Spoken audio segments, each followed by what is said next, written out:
जेव्हा आपल्याला स्वतःतील दोष दिसू लागतील तेच एक संकेत आहे की आपलं मन हे एका चांगल्या जागी येऊन पोचलेलं आहे.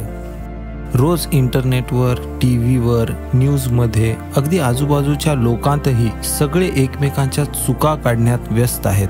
आपण इतरांना दोष दिल्यामुळे आपल्यातली दोष कमी होणार नाहीत, उलट त्या दोषांसोबत एक तक्रार करण्याचीही भर पडेल.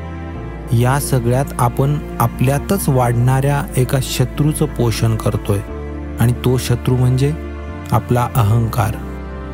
आपल्याला स्वतःला क्षुल्लक समजायला हवं, तरच आपण खऱ्या प्रगतीकडे जाऊ.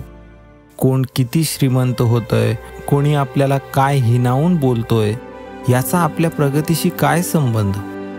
आपल्या प्रगतीसाठी फक्त आपणच जिम्मेदार आहोत. आपल्यासाठी काय महत्त्वाचं, काय नाही हे ठरवणारे आपणच आहोत.